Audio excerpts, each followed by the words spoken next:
There's a particular ache reserved for the invisible women, the ones who carry families through storms, who patch the holes no one sees, who show up even when their hearts are breaking. I am one of them. My name is Claire Dawson, 34 years old, single mother to a boy with stardust in his eyes. And last Saturday, my sister Emily married into the kind of old money that makes people forget their manners. It was the kind of wedding where peonies were flown in from France, and the cutlery had more polish than some people's souls. I almost didn't go. When the invitation arrived, embossed, gold-trimmed, addressed not to Claire and James but to Claire Dawson, plus child, I held it in my hands for an hour. Emily's name shimmered beside her groom's like a billboard. There was no warmth in it, just a glossy reminder that I was being summoned as spectacle, not sister. James, my son, is 8. He's the kind of boy who holds your hand without needing to, who hums to himself when he thinks no one is listening. "Will Auntie Emily be happy to see us?" he asked. I smiled, a kind of smile that stretches like worn fabric. "She will be busy, love. But we're going to show up anyway. We always do." The dress I wore was a second-hand navy blue sheath I'd altered myself. I stitched it late into the night with hands that still remembered sewing buttons onto school uniforms when James's father left without a backward glance. The shoes pinched.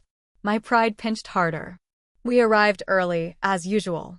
The venue was all glass and illusion, hollow elegance, the kind of place where love was a performance and every moment was curated for Instagram, not memory.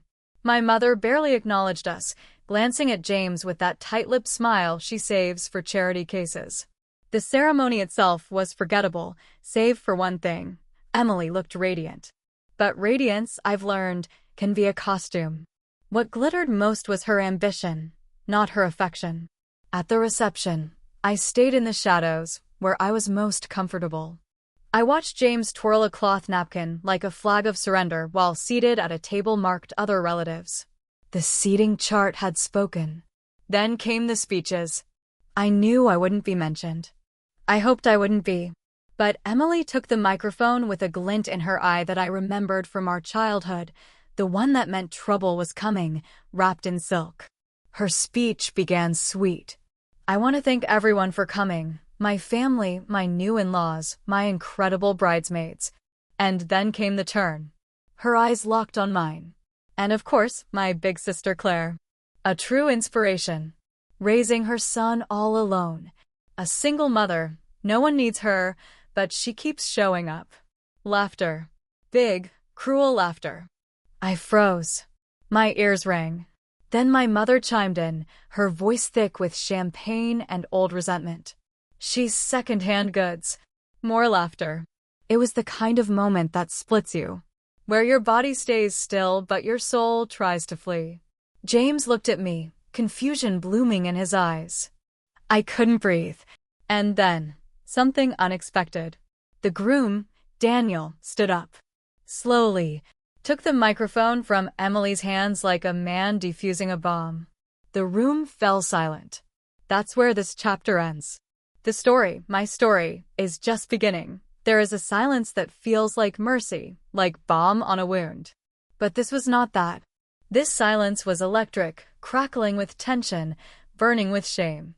Daniel, Emily's new husband, stood at the head of the table, the microphone in his hand suddenly heavier than gold. The glimmer in his eyes was not love. It was fury tempered by restraint. He didn't look at the crowd. He looked at me. "I wasn't planning to say anything else tonight," he began, his voice steady. But sometimes silence is complicity. The room tensed as if it had just realized it was holding its breath. He turned to Emily. "What you said just now, what you and your mother said, is not only cruel, it's beneath you. Or at least, I thought it was. You could have heard a fork drop." "She's not second-hand goods," he continued, gesturing toward me. "She's a woman who raised a beautiful child alone, who held her life together with both hands while some of us had the luxury to chase careers and curated love stories." The air felt thick, like a summer storm about to break. "I've known Claire for years," he added. "Long before I met you. Gasps. Emily's face drained of color. We worked together on a nonprofit project, and not once did she make anything about herself. She simply showed up, again and again, even when no one noticed. That kind of woman doesn't need to be needed. She chooses to give. That's power, not weakness. I sat motionless. My hands gripped James's small shoulder. He looked up at me with awe. Daniel stepped down, placed the microphone gently on the table, and walked over to James. "You have a brave mom," he said, then to me, "I'm sorry." It was all he said, but everything had changed. The DJ didn't know what to do. Neither did the crowd. A few clapped quietly, cautiously. Others just stared, their eyes darting between Emily's stricken face and the table where I sat, now more visible than ever. My mother's glass clinked too loudly as she tried to recover the evening with a raised toast to moving on. But the moment wouldn't be undone. I excused myself gently, gathering James in my arms. We walked out into the cool night, away from the crystal chandeliers and false laughter, away from a family that loved image more than integrity. Outside, the stars stretched across the sky like witnesses. James leaned his head on my shoulder. "You're not secondhand," he whispered. I smiled, tears finally spilling. "No, love," I said softly. "I'm just getting started." The hotel lobby smelled of lilies and overcompensation. As James and I stepped through its glass doors, the warm night air wrapped around us like a reprieve. I clutched his small hand, guiding him toward the streetlight circle as if we were stepping out of shadow and into some forgotten form of light. "Are we going home, Mama?" he asked. "No, sweetheart," I replied. "Not yet." We walked 2 blocks in silence until we reached the small bed and breakfast I'd booked just in case. Some part of me had known the night would unravel. I always hoped for better, but I learned long ago to plan for the worst. It's a habit you develop when your name is spoken like a footnote at family gatherings. Inside the room, James curled beneath the thick blanket, his eyes heavy with sleep and confusion. I sat beside him, brushing his curls off his forehead, feeling the weight of generations pressing against my ribs. Not just what happened tonight, but all the nights before, each one a quiet betrayal, a paper cut too small for anyone else to see, but deep enough to sting every time I tried to breathe. I remembered when Emily and I used to be close, when we'd build pillow forts and whisper our futures like secrets. Back then, she said we'd grow old together in houses next door, raise our children side by side. She called me her hero once. I was 12. She was 8. Then puberty came, and popularity, and a new kind of currency in our household, the kind I didn't have. She learned quickly how to wear beauty like armor and affection like bait. I learned how to disappear. I think the part that hurt most tonight wasn't her words, though they sliced like cold glass. It was her ease, the way she said it, like it was a punchline she'd rehearsed. As if reducing me was part of the entertainment.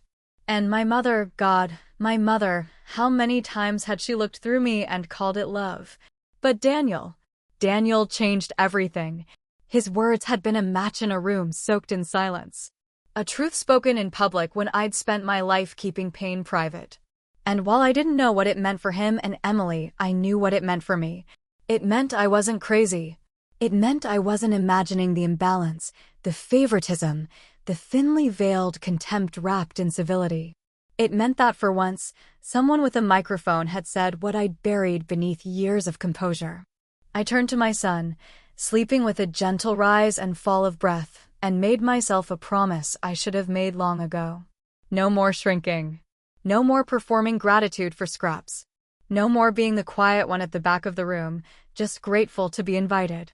I would rewrite the story, not just for me, but for the little boy whose eyes mirrored mine. He deserved to see his mother stand, the morning after the wedding.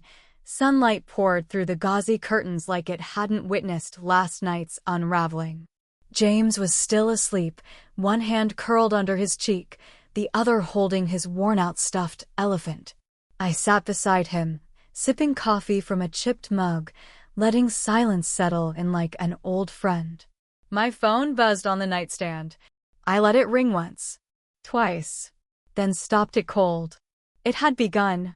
Voicemails, texts, messages that tried to pretend last night hadn't happened, or worse, that it had, and I'd overreacted. My mother's voice, sharp and clipped in one voicemail. "Claire, it was just a joke. You always take things too seriously." Emily's message came next, light as icing. "We were just having fun. Don't ruin my honeymoon over something silly." I didn't reply. Some moments are sacred. Not because they're soft or tender, but because they finally clarify the shape of your boundaries. This was one of those moments. I took James to a small diner near the harbor. He insisted on pancakes shaped like animals. I ordered eggs and toast, but mostly stirred my coffee. A woman in her 60s brought our order, smiled at James, then turned to me. "He's got your eyes," she said. "Lucky boy." I nodded. "I hope so." "He'll be all right," she added, her voice warm and knowing. Kids do well when they see their mamas stand tall. After breakfast, we walked by the docks, watching the boats rise and fall like tired lungs. James pointed at a bright blue sailboat. "That one looks like it's going somewhere," he said. "Yeah," I whispered. "Maybe we are too." That afternoon, I made a list. Not a resolution, not a grand plan, but a simple inventory of what I wanted from the next chapter. Respect without qualification. Love that doesn't ask me to apologize for surviving. A home that feels like peace, not penance. Laughter that doesn't come at someone's expense. I folded the paper and tucked it into my journal, right behind a photo of James taken on his first day of school, the one where he's missing a front tooth and grinning like life hasn't learned how to be cruel yet. That night, as James drifted off beside me, I finally opened Daniel's message. Just one line. "If you ever want to talk, I'm here." What they did wasn't right. And I meant every word. I stared at it for a long time, not because I didn't believe him, but because I did. For the first time in a long while, I felt something like warmth, not the fleeting kind from a wine glass toast or polite applause, but the quiet, steady burn of someone standing beside you, simply because it's the right thing to do. 3 days passed before I went home. Not the house I'd grown up in, no, that place had long since stopped feeling like shelter, but the modest townhouse James and I rented on the edge of the city. It wasn't large or luxurious, but it was ours. The key turned easily in the lock, and the smell of lavender and dust greeted us like a quiet welcome. Inside, the framed drawings James had made still lined the hallway. A family of stick figures holding hands. In all of them, there were only 2 people. A small boy with wild curls, and a tall woman with long brown hair. I'd asked him once, "Where's everyone else?" He had shrugged. "It's just us." That's enough. My phone was still buzzing, texts from relatives, passive-aggressive posts from Emily captioned with filtered honeymoon photos. Each one was a glossy attempt to overwrite what had unfolded. But what they didn't understand, what they could never undo, was that Daniel had spoken a truth so loud it couldn't be swallowed. And the silence that followed had echoed all the way back home. I didn't reply to any messages, not even the ones from my mother, who tried shifting her tone from indignant to hurt. "You've always been so sensitive, Claire." We didn't mean anything by it. But meaning doesn't undo harm. Intentions don't patch wounds. On Thursday, I received a call from Daniel. I didn't answer, but he left a voicemail that I listened to alone in my room, the lights dim, James in the bath humming to himself. "Claire, I just wanted you to know I meant it. All of it. What happened wasn't okay. I didn't know they saw you that way, talked about you like that. I don't know what that says about me, but I'm sorry. For everything." He paused, then added, "I'd like to talk, if you'd let me. Not because I feel guilty. Because I feel awake now." I replayed that last part. Because I feel awake now. There's something startling about someone seeing you clearly after years of being overlooked. Like sunlight in a room you didn't realize had a window. But still, I wasn't sure if I wanted to open that door. Instead, I focused on rebuilding. On small routines that steadied us. I enrolled James in a summer art camp. I repotted the dying fern on our windowsill. I started writing again, late at night, when the house was quiet. Not poetry. Not prose. Just fragments of truth. The kind that never got spoken at family dinners. One line stayed with me, scratched onto a napkin at 2 a.m. Sometimes, the ones who love you the least teach you how to love yourself best. Maybe that was the beginning of something. Maybe it always had been. Weeks passed. Summer unfolded slowly, each day laced with the soft lull of cicadas and the hum of window fans. James grew a little taller, his laughter louder, his questions more complex. He asked once, "Why did Aunt Emily say you weren't needed?" I knelt beside him, brushing hair from his face. "Some people forget kindness when they're trying to look important," I said gently. "But we always remember, don't we?" He nodded solemnly. "You're the most important person I know." Children see so clearly what adults complicate. The text messages eventually stopped. Silence from my family became its own kind of peace. Not absence, but freedom. For the first time in years, my life wasn't orbiting their opinions. I was no longer shrinking myself to fit at their table. I was building my own. That summer, I started a side business organizing events for single parents, community dinners, free childcare swap nights, birthday parties for children whose families were stretched thin. I called it Bright Hearth, a name that came to me while watching James blow out birthday candles alone one year, our living room filled only by balloons and my whispered songs. People came. Word spread. What began as small gatherings turned into monthly events, then partnerships with local nonprofits. My calendar filled with faces who showed up with casseroles and folding chairs, grateful just to be seen. And I was finally doing what I was meant to do. Not proving myself to people who never planned to understand me, but nurturing something that mattered. In early August, I received a letter in the mail, handwritten, thick with emotion. From Daniel. "Claire, I've spoken to Emily. I told her the truth, that the way she treated you was cruel, that her mockery during our wedding made me question not just her values, but mine, for standing beside her. She didn't take it well. We're separating. Maybe permanently. Maybe not. But I couldn't continue pretending we were building something honest when it began on a foundation of silence. I've thought about you every day since the wedding. About James. About the strength it takes to walk away without bitterness. If you'd be open to it, I'd like to see you again, not because of guilt, but because I respect you more than anyone I've met. No pressure. Just hope. Daniel." I folded the letter carefully, placing it in my journal between my list of intentions and a photo James drew of our house with the words, "This is home." Was I ready? I didn't know yet.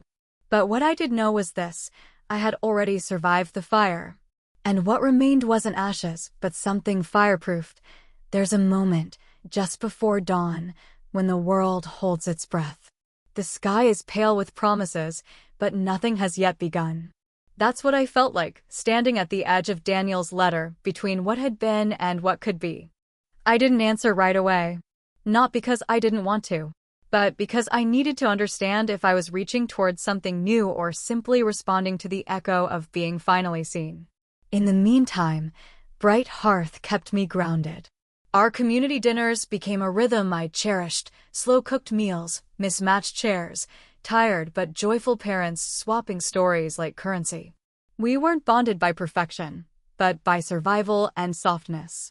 One evening, as I was packing up leftover quiches and homemade brownies, a woman named Priya took my hands. "You saved me," she said, tears brimming. I came to that first dinner with nothing but shame. Now I come with a casserole and my head high. I smiled, heart aching in that beautiful way. We save each other. That night, after James was tucked into bed, I sat at my desk and picked up my pen. Not to write a reply to Daniel, not yet, but to draft something harder. A letter to my mother. Not for reconciliation. Not even for understanding. But for release. Dear Mom, you probably still don't see what happened as wrong. Maybe to you, I was always the background music to Emily's Spotlight, a song you tolerated but never truly listened to. But here's what I need you to know. I am no longer living for your approval. Your words, second-hand goods, were not just cruel, they were dishonest. Because even in your silence, I showed up. I wiped tears that weren't mine. I stood in rooms I wasn't welcomed in. I bore the weight of our family's fractures so Emily could walk unencumbered. But I'm setting it down now. I wish you peace. But I am no longer your scapegoat. Claire.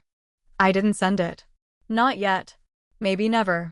But writing it felt like peeling off a costume I didn't remember putting on. And when I finally did reply to Daniel's letter, it was with a simple message. Let's meet. Not to revisit the past, but to see if there's something in the present worth building. We met on a Thursday, in a little coffee shop with peeling paint and the best cinnamon scones in town. The kind of place where no one looks twice at the woman sitting alone with ink-stained fingers and a heart still mending. Daniel arrived 5 minutes early. He looked tired, but not from lack of sleep. It was the fatigue of someone who had finally stopped pretending. The suit was gone, replaced by a simple sweater and jeans. His eyes searched mine not for forgiveness, but for recognition. Hi, he said, voice lower than I remembered. Thank you for agreeing to this. I nodded. Hi. We sat. 2 cups of coffee, 1 slice of silence. Then I spoke. You said in your letter you feel awake now. What woke you? He exhaled slowly. Seeing you. Standing there. After they humiliated you. And watching you protect your son with your silence instead of striking back. It made me realize how asleep I've been. In my family. In my marriage. In my own reflection. I stirred my coffee. And what do you want now? I want truth. Whatever that looks like. I met his gaze. He didn't flinch. So I gave him a piece of mine. I spent years waiting for my family to love me the way I needed. They couldn't. And maybe they never will. But the part that broke me most was not their cruelty, it was how easily they did it in front of you. How they assumed you'd laugh along. I didn't know, he whispered. But I should have. We sat in the weight of that for a while. Then he added, I'm not here asking for a second chance romantically. I don't expect that. I want to know you. Really know you. If there's space for that. I looked out the window where 2 sparrows flitted through the branches of a city tree, chasing each other like the world hadn't broken. I don't know yet, I said. But I think we can start by not pretending. He smiled, and it was quiet and real. Deal. We didn't talk about Emily. Or the separation. Not then. That part would come later if it came at all. What mattered was this. I was no longer explaining myself to people who didn't care to understand. I was choosing where my energy went, who received my stories, and who earned the right to stay. That afternoon, I walked home feeling taller, not because of anything Daniel had said, but because I'd spoken plainly and been met with gentleness. Sometimes healing begins not with an apology, but with a mirror that reflects your strength instead of your wounds. Something shifted after that meeting with Daniel. Not because it resolved everything, but because it didn't try to. It was honest, and honesty, I've learned, is like rain after a long drought. It doesn't fix the cracks immediately, but it lets life begin again. We exchanged a few texts after that. Casual, respectful. No pressure. It felt like planting something in soil that had once only known fire. Meanwhile, Bright Hearth was blooming. We were hosting our largest event yet, a back-to-school donation drive and dinner. Parents came with backpacks and stories. Volunteers handed out school supplies like they were gold. And laughter echoed off the walls like music. James stood at the welcome table, proudly handing out name tags. He wore the little suit I'd found secondhand and tailored myself. I'm the host's assistant, he told everyone. I had to bite back tears. Halfway through the night, as I was refilling the lemonade station, a woman approached me. Late 30s, tired eyes, and something brittle in her voice. You're Claire, right? She asked. I nodded. She glanced around, then lowered her voice. Your sister's video. The wedding one. It went viral. Someone uploaded that speech, her words, the groom's response. It's everywhere. People are calling it the groom who spoke up. I blinked. What? She pulled out her phone and showed me. And there it was, a clip over 2.3 million views. The comments flooded in support, outrage, empathy, a tidal wave of strangers who saw the cruelty for what it was and the grace that followed. The title read, "She was mocked at her sister's wedding. Then the groom did this." I felt the ground shift beneath me. Suddenly, my private humiliation was a public reckoning. And not just for me, for every woman who'd been made small in rooms that claimed to love her. I went home that night and watched the clip once. Only once. Enough to see my own eyes in that moment, shocked, steady, unflinching. Enough to hear Daniel's voice tremble with truth. Then I shut it down. Because the world could watch and speculate. But I had lived it.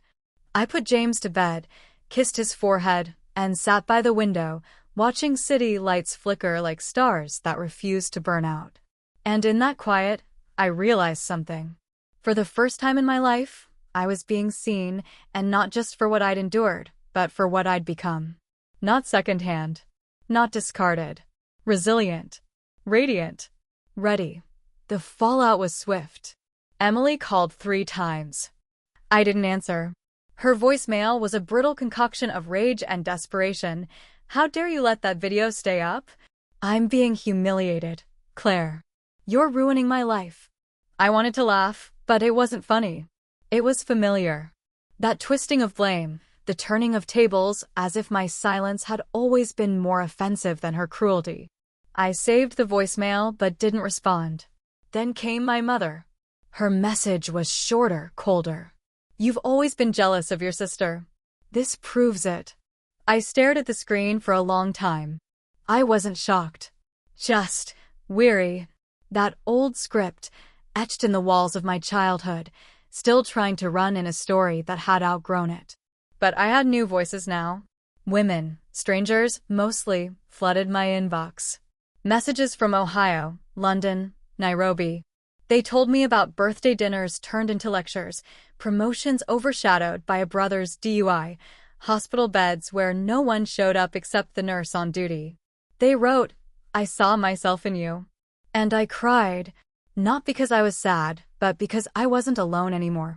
One night, a letter arrived at my doorstep. Handwritten, thick envelope. No return address. Inside, a short note and a check. I watched the video. I remembered what you did for me at 12, how you stayed after class to help me write my speech because I was too scared to stutter in front of the others. That kindness stayed with me. You're not invisible. You never were. Use this for bright hearth. Let more people feel what I felt that day, seen. The check was for $10,000. I held it like a relic. That weekend, I bought new chairs for the dinner hall. Hired a licensed childcare professional to give the volunteer moms a break. Printed flyers for our upcoming financial literacy night. Not once did I think, I'll show them. I didn't need to. The truth had already done the showing. And I was busy doing the healing. IT reigned the day Emily showed up at my doorstep. I heard the knock just as I was coaxing James into his rain boots, his cheeks sticky with peanut butter. He opened the door before I could stop him. "Aunt Emily?" His voice was unsure. There she stood, beneath a black umbrella, mascara trailing like ink on porcelain. No makeup, no heels, no script. "Hi," she said to James, then looked at me. "Can we talk?" I hesitated. Everything in me wanted to say no, to protect the peace I'd finally carved. But James looked at me, his hand in mine, and I knew this wasn't about letting her in. It was about showing him how to stand without rage. 10 minutes, I said, stepping aside. She entered like a ghost, shoulders hunched. We sat at the kitchen table. She didn't touch the tea I poured. "I didn't know it was being recorded," she began. I nodded. "And if it hadn't been?" She looked down. Her voice cracked. "I thought it was funny. I thought if I made everyone laugh, they wouldn't notice how nervous I was. How empty I felt." That confession surprised me. I wanted to hurt you because you've always made it look so easy, she continued. You were the one with the stable kid, the meaningful work, the backbone. And I was the pretty one who needed saving. I folded my hands, waiting. I'm not asking for forgiveness, she said. I wanted you to see me, for once. I let that sit. I have seen you, Emily, I said quietly. Since we were kids. I've seen you throw tantrums to deflect, make messes, and cry your way out. And I've seen you shine, too. But you've never once seen me unless I was bleeding. She closed her eyes. A tear fell. I'm sorry. 3 words. Late. Maybe sincere. James, I said gently, why don't you go play in your room for a bit? He scampered off. I turned back to her. I'm not your villain, Emily. I never was. But I also won't be your shadow anymore. I'm done carrying the silence for both of us. She nodded, wiping her cheek. Then she stood, placed the mug back untouched. I hope someday I can earn a place in your life again, she whispered. And his. She looked toward James's room. You'll have to do more than hope, I replied. You'll have to be someone else. She walked out without another word. And the rain, like forgiveness, kept falling, but this time, I didn't need it. That night, after Emily left, I sat with my journal open and my breath shallow. Closure isn't always cinematic. Sometimes it's just quiet. James was asleep, curled with his elephant and a new sense of calm. The storm had passed, but its scent still lingered, rain on pavement, the smell of old wounds wet again. I opened the drawer where I kept the letter. The one I'd written weeks ago. The one addressed to my mother. I hadn't sent it. I wasn't even sure if I would. But tonight, something nudged me. Not spite. Not pain. Just the sense that it was time to say the things that had lived too long inside me. I copied the words onto a fresh page. My handwriting was steadier now. My voice stronger. Dear Mom. I used to believe love meant endurance. That if I stayed quiet, stayed kind, stayed useful, you'd see me. But all these years, I was teaching James the wrong lesson, that love could be earned by erasure. No more. You said I was secondhand. You laughed with the room. You let my son hear it. That silence? That wound? That belongs to you now. I am not here to beg you to understand me. I'm here to release myself from needing you to. I hope one day you find peace with the choices you made. I already have. Claire. I didn't send it. But I burned it. I took the page outside, placed it in a ceramic bowl, and struck a match. The flames curled it into smoke, and for the first time in years, I felt light. Not because she would change, but because I no longer needed her to. Later, Daniel texted, "How are you tonight?" I replied, "Lighter."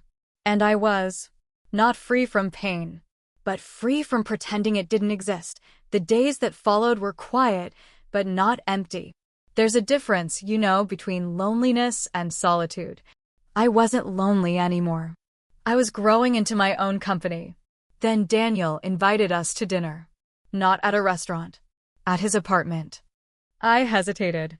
Not because I didn't trust him, but because I wasn't sure what it meant for James. He remembered the wedding. He remembered the laughter. Children always do. They just don't have the words yet. Do you want to go? I asked him gently. He looked up from his Lego set. Is the nice man who stood up coming too? I smiled. It's his house. James thought for a moment, then nodded. Can I bring him my drawing? Yes, sweetheart. I think he'd like that. Daniel lived in a quiet building tucked behind an old park, the kind with rusted swings and stories in the trees. His apartment was warm, wood floors, old books, a guitar in the corner. It smelled like rosemary and garlic. He wore a navy sweater and that nervous smile I remembered from the wedding. James ran straight to the bookshelf. Is it okay if he looks? I asked. Please. He can take any he wants. Dinner was simple. Pasta, salad, fresh bread from a bakery. Nothing fancy. Everything heartfelt. Midway through, James leaned across the table. Are you still married to Aunt Emily? Daniel paused. No, he said softly. We're not together anymore. But I'm glad we had that wedding. Because that's how I met your mom. James nodded, satisfied. Then reached into his backpack and pulled out a folded paper. This is for you. Daniel opened it. A drawing. A tall man holding a microphone, a woman in a blue dress with tears on her cheeks, and a little boy clapping. You're the hero, James said. Daniel blinked quickly, his hand going to his chest.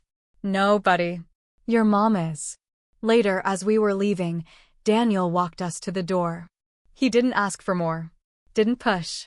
He just said, thank you for letting me in. I looked at him, really looked. You didn't just walk in, I said. You showed up. That matters. And as we stepped into the night, I felt something unexpected rise in me, not romance. Not yet. But the quiet, tentative heartbeat of hope. December arrived like a hush. The city glittered with lights and tinsel, and every storefront seemed to whisper of beginnings. For the first time in years, I wasn't bracing for the holidays. I was preparing. Daniel had asked, tentatively, respectfully, if we wanted to join him for New Year's Eve. It's just a small thing, he said over the phone. A few friends, some food, nothing overwhelming. But if you're comfortable. I could hear the unsaid words. I'll take no as easily as yes. I said yes. We brought dessert. James insisted on baking cookies, though most were oddly shaped and a few slightly burned. He was proud of every single one. We wrapped them in gold tissue paper and tied the box with twine. The gathering was cozy, half a dozen people who greeted us with soft smiles and genuine warmth. No one asked intrusive questions. No one blinked when Daniel introduced us simply as Claire and James, two of the best people I know. James immediately made friends with a teenager who let him play DJ. I stood in the kitchen with a cup of cider, watching him laugh without caution. Daniel leaned against the counter beside me. He's happy. He's safe, I said. That makes all the difference. He turned to me then, his voice lower. So are you. Aren't you? I paused. I'm learning, I said honestly. Every day. We watched the clock inch toward midnight. Someone passed out sparklers. Outside, on the balcony, the city exhaled in bursts of light. As the countdown began, 10, 9, 8, Daniel turned to me. I'm not asking to start something unless you're ready, he said. But I'd like to. Slowly, honestly. I looked at him. The man who'd once stood in a room full of silence and chose to speak. And for the first time in years, I wasn't measuring my worth in someone else's comfort. I wasn't wondering what my mother would say or how Emily would spin it. I was answering a question from my heart. Then let's begin, I whispered. And as fireworks bloomed in the sky, our hands found each other, quietly, deliberately. A new year had come. And with it, a new kind of beginning. The first time Daniel kissed me, it wasn't cinematic. It wasn't a swell of violins or a crescendo of heat. It was after school drop-off. We had walked James to the gate together. He ran in with his usual backpack bounce, waving once before disappearing into the sea of tiny shoes and oversized coats. Daniel and I lingered near the fence, sharing stories about lunchboxes and forgotten mittens. The kind of conversation only people fully present in a child's life can have. Then there was a pause. He reached for my hand. Is this okay? I nodded. He stepped closer. His lips met mine with the care of someone tending to something fragile, not because he thought I would break, but because he knew I had once been broken and had rebuilt myself with gold seams. It was tender, brief. A kiss that asked, not demanded. When we pulled apart, I laughed, a soft, startled sound. What? He asked, smiling. I didn't think I'd ever be kissed like that, I said. Like I wasn't someone to fix. Just someone to cherish. Daniel's smile faded into something deeper. That's all I've ever wanted to do. We started seeing each other slowly, dinners at home, quiet walks, weekends with James building forts out of couch cushions and blankets. It wasn't fireworks. It was hearthfire. Warm, steady, real. Emily tried calling once more. I let it ring. then blocked the number. I didn't do it out of spite. I did it because healing sometimes means choosing the silence that protects, not the silence that shames. My mother sent a Christmas card. It was unsigned. No apology. Just a photo of her and Emily smiling beneath a tree lit with expensive ornaments. I recycled it without reading the back. Because here's the thing about rising. Once you've learned how to stand, you don't keep looking for hands that pushed you down. You find the ones who help you build. And I was building something now. Not just with Daniel, but with myself. My voice. My work. I hosted a Bright Hearth event for Valentine's Day. Not for couples, but for single parents. We called it The Love We Make, and the room filled with laughter and tears, and the scent of lasagna baked with too much cheese. We gave each guest a mirror etched with the words, "You are enough." I kept one for myself. Because after a lifetime of being made small, it takes time to believe you're allowed to take up space. But I was beginning to believe it. And that was the real love story. Early spring crept in slowly, shy green buds peeking from branches, the smell of thawed earth replacing winter's chill. Life was blooming again, both outside and in me. One afternoon, while James was at a birthday party and Daniel was helping a friend move, I heard a knock at the door. I wasn't expecting anyone. I wiped my hands on a dish towel and opened it. It was my father. I hadn't seen him in nearly a year, not since before the wedding, where he had stood beside my mother, silent, as always. He'd never called after the video. Never wrote. His was the absence that didn't hurt because it had become a habit. He looked older. Smaller somehow. "Claire," he said. I stepped aside, more out of reflex than invitation. He sat stiffly at the kitchen table, hands resting like he was trying not to grip the edges. I poured him tea, the way I always used to. Old patterns die hard. "I saw the video," he said quietly. I said nothing. He cleared his throat. I should have spoken up. Still, I said nothing. He looked up, eyes raw. I didn't laugh. That night. I didn't laugh. "And you didn't stop it either," I finally said. He nodded slowly. "I know." We sat in silence, the clock ticking loudly in the background. "I wasn't a good father to you," he said. "I let your mother decide who mattered. I thought staying quiet was keeping peace. But silence can be a weapon too, can't it?" I nodded once. He reached into his coat pocket and pulled out a photograph. It was me at 9, on a swing set, legs tucked under, flying high. My face was a blur of joy. "I keep this on my desk," he said. I don't know if that means anything now. But I thought you should know. It was the first time he'd ever come to me with nothing to defend, no lectures, no excuses. Just regret. Just truth. I'm trying to do better, he said again. There was something in his voice I hadn't heard since I was little, before silence became his survival, before my mother's voice shaped the walls of our home. It wasn't just guilt. It was grief. For what he'd missed. For what he'd let happen. I studied his hands. Older now, veined and trembling slightly. "You can't erase it," I said. "What happened?" "I know. But you can stop pretending it didn't." He swallowed hard. "Your mother, she won't talk about it. Says it's all lies. Says the world's gone soft." I felt the old ache stir, but it didn't hollow me the way it used to. I was no longer a girl waiting to be believed. "I'm not here to change her," I said. "Only to stop changing myself for her." He nodded. "Would it be all right if I wrote to James?" I've never really been there for him. I took a long breath. "You can write. I'll decide what he sees. Fair. Protective. Not cruel." He stood to leave, slow and deliberate. At the door, he turned. "I watched that wedding video 3 times, he said. "You didn't flinch, Claire. You didn't crumble. I would've." I looked at him then, and maybe for the first time in my life, I saw not a father, not a failure, but a man learning how to kneel beside what he broke, instead of pretending it never cracked. "Then learn from it," I said softly. "Don't waste the bruise." He nodded once, left the photo on the table, and walked out into the soft gold of early evening. Later that night, I tucked the photo into my journal next to the letter I never sent to my mother, now burned and gone. Because some inheritances aren't money or property.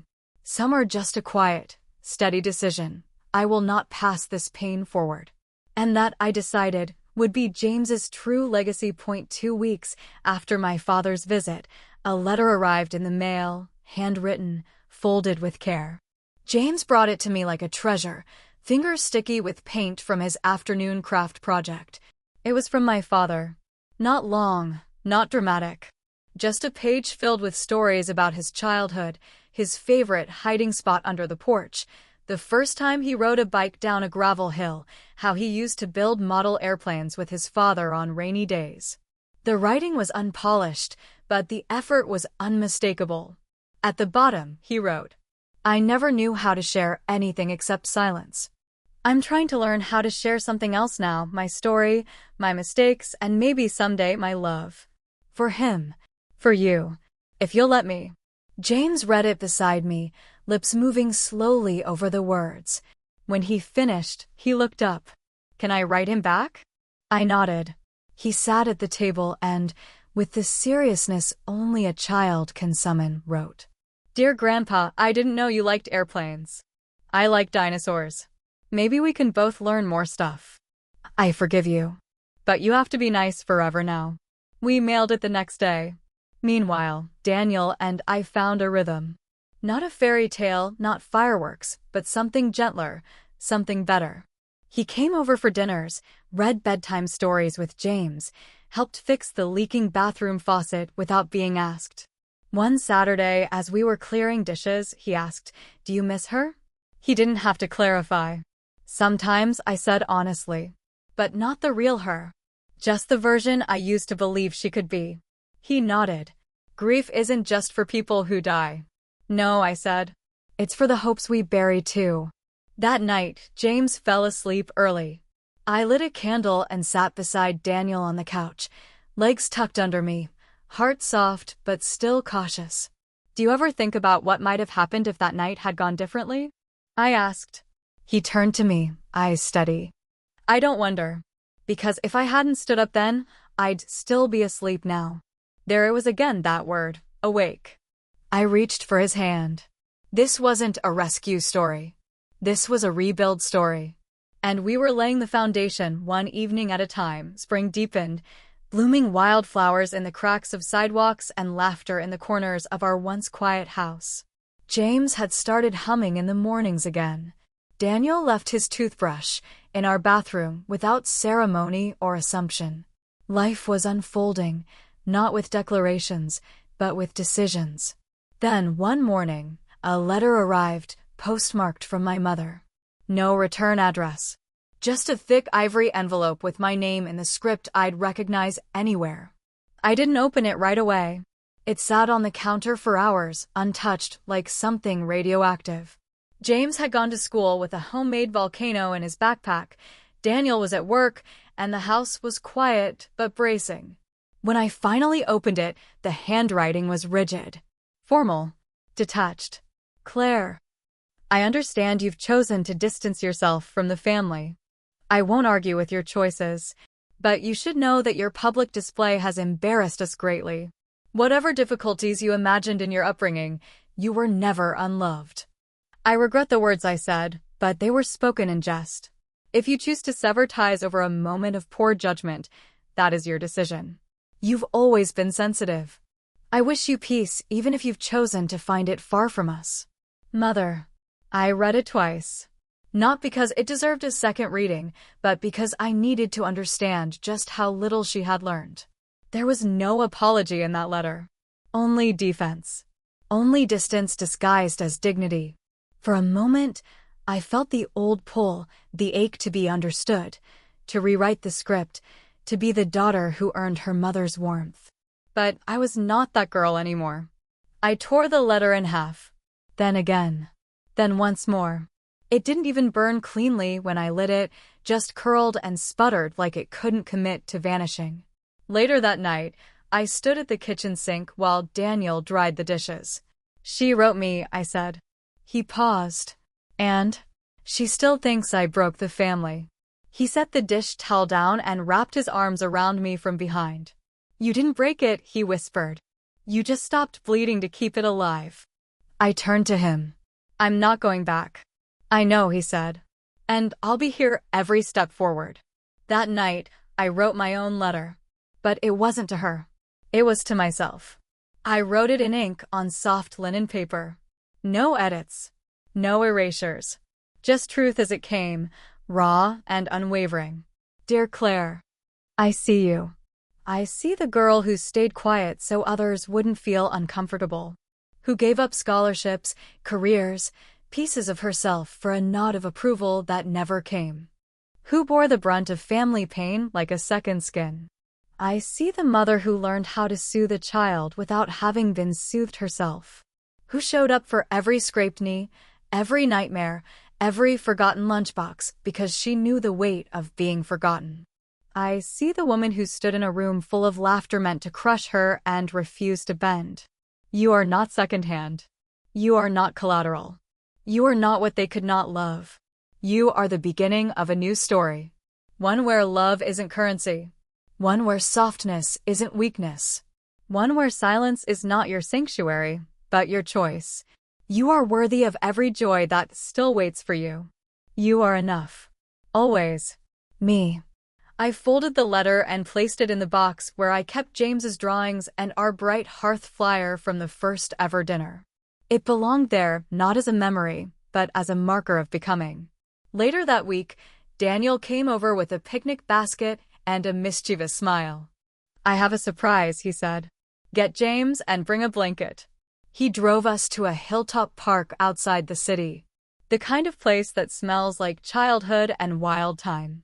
We spread the blanket and unpacked sandwiches, lemonade, a chocolate cake so rich it made James giggle. After we ate, Daniel pulled a small envelope from his coat. "This is for you," he said. Inside was a simple charm bracelet, silver, delicate. Each charm told a story, a tiny book, a heart, a miniature paintbrush, and a star. "For who you were," he said, touching the book. "For how you love," he added, touching the heart. "For the art you've hidden," he smiled, tapping the brush. "And for what's still to come," he whispered, pressing the star. I didn't cry. Not because I wasn't moved, but because something deeper than tears held me still. Something like peace. Something like home.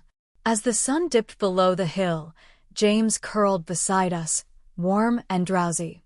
Daniel wrapped his arms around us both and whispered, "We're not fixing what was broken. We're building something new." And in that moment, with the wind in my hair and the scent of clover all around me, I believed him. That summer, I rented a tiny studio space near the edge of the arts district. It had high windows, peeling walls, and floors that creaked like old bones. To most, it looked like a forgotten room, but to me, it was a vow. I hadn't painted in over a decade. Not since college, when numbers had been deemed practical and colors a distraction. My father called it a hobby. My mother said it was indulgent. And so, I buried that part of me beneath bank ledgers and respectable titles. But this little room, sunlit and flawed, called it back. Daniel helped me clean it out. James brought a tiny chair and a jar of his favorite crayons, claiming one corner as his office. The first day I stood before the blank canvas, I hesitated. Not because I didn't know what to paint, but because I wasn't sure I had the right to. But then I remembered the letter I'd written to myself. The one that said, "You are the beginning of a new story." So I began. The first stroke was clumsy. The second, braver. And then, without warning, I was lost in it. The colors, the shapes, the release. I painted until the light faded, my hands stained and my soul steady. Each piece I finished, I hung on the studio wall. Not for praise. Not for profit. Just as proof, I am still here. Word spread. Bright hearth friends asked to buy them. I refused at first. Then I realized this wasn't about hiding anymore. It was about offering. One afternoon, I hosted a small exhibit. Just 20 people. Friends, single parents, artists, community members. They stood in that small space surrounded by color and history and said things like, "This one feels like healing. This reminds me of silence before it breaks." Daniel stood beside me the whole time, never once making it about him. Just quietly proud. At the end of the night, he kissed my paint-smudged cheek and whispered, "I've never seen anyone take their pain and turn it into something so beautiful." I didn't answer. I just took his hand, held it to my heart, and let the moment speak for itself. Because this was what recovery looked like. Not erasing what had been, but creating something truer in its place. Late August brought warm winds and the kind of stillness that feels like the universe taking a breath. School supplies lined every store window, and James was both excited and anxious about starting a new grade. One evening, while sorting through his backpack and labeling notebooks, he asked, "Do you think people change?" The question was sudden, but his eyes were steady. "Yes," I said, looking up from his pencil box. "But not because we wish they would. Only when they decide to." "Do you think Aunt Emily will?" he asked. I paused, heart tensing. "I don't know, baby. Maybe someday. But it's not your job or mine to wait for that." He nodded and went back to drawing. But the question lingered. Because the truth is, part of me had changed. Not just healed, but evolved. I was no longer holding my pain like a badge or a burden. I was letting it become something else entirely. Wisdom. Emily had reached out once more, this time with a handwritten letter. It sat unopened on my desk for days. I'd planned to ignore it. But curiosity, or maybe closure, eventually got the better of me. It wasn't grand. Just 3 pages. And different than before. "Claire, I've been seeing a therapist. I know that doesn't erase what I did, or what I've done over the years. But I'm beginning to understand the difference between needing love and demanding it. You were always the one who stayed calm when everything else fell apart. I used to resent that. Now I see it for what it was, strength I didn't have yet. I don't expect forgiveness. I only hope one day, when you tell James about your sister, the story includes this part too, that I tried, even if it came too late. With whatever truth I can now offer." Emily.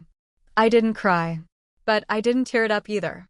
I placed it in a drawer beside the photo of us from childhood, 2 girls in matching dresses, barefoot in the grass, before the world demanded we choose roles. That night, I told Daniel about the letter. "She's trying," I said. "And that's all I ever wanted." "Do you think you'll let her back in?" he asked. I thought of James's drawing of our family, just the 2 of us, stick figures in bold colors. "Maybe," I said. "But only if she learns to knock."